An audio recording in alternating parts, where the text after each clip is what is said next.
2013-2014 eğitim öğretim yılı hem yüksek okullarda hem de ilk ve ortaokullarda önümüzdeki hafta itibariyle başlamış olacak. Ancak maalesef çeşitli sıkıntılarla, problemlerle bu eğitim öğretim yılı başlayacak. Öncelikle bir baba, bir öğretmen, bir Batmanlı olarak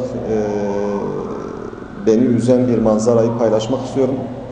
O da Batman'da hayırsever bir iş adamının vereceği burs için binlerce yüksek öğrenim öğrencimizin, Batmanlı kardeşimizin burs kuyruğuna girmesi hakikaten yürek burkan bir görüntü. Bu nedenle Batman'daki bütün kurum, kuruluş ve şahsiyetlerden üniversite okuyan Batmanlı muhtaç kardeşlerimize burs temin etme konusunda, burs sağlama konusunda fedakarlık göstermeye çağırıyoruz, katkıda bulunmaya çağırıyoruz. Diğer taraftan Batman genel itibariyle Batman merkez ve ilçelerimizle beraber umuyoruz ve diliyoruz hayırlı bir eğitim öğretim yolu olur. Ancak burada tabii ki öncelikle beklentimiz öğretmen açığımızın sıfırlanması, sonlandırılması. Ayrıca yeni açılan okullarımıza ve mevcut okullarımıza kadrolu müdür ve müdür yardımcı atamalarına bir an önce yapılmasını beklemek temel arzumuzdur, beklentimizdir. Diğer taraftan kalabalık sınıfların önüne geçmek anlamında yeni dersliklere ve dolayısıyla yeni okullara ihtiyacımız var. İnşaatı devam eden, proje aşamasında olan pek çok okulun var olduğunu biliyoruz.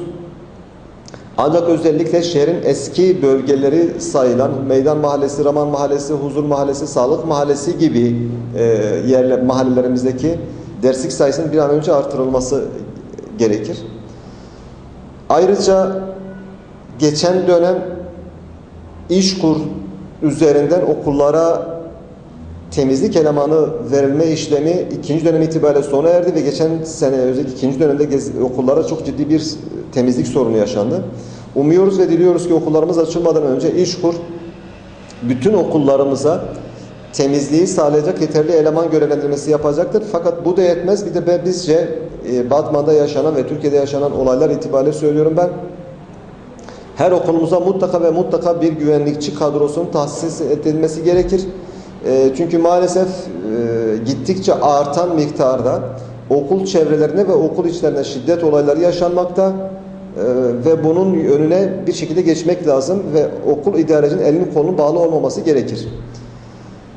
Batman yerelinde uyuşturucu mücadele gerçekten kurum ve kuruluşlar valinin de teşvikiyle, desteğiyle ciddi bir noktaya geldi. Fakat maalesef halen de bu istediğimiz noktada değil.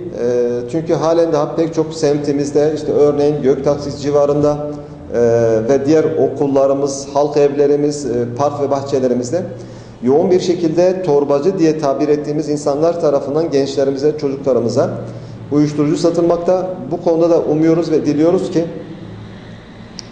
herkes üzerine düşen görevi yapar ve geleceğimiz olan çocuklarımızın zehirlenmesine göz yummayız, gereken tedbirleri alırız.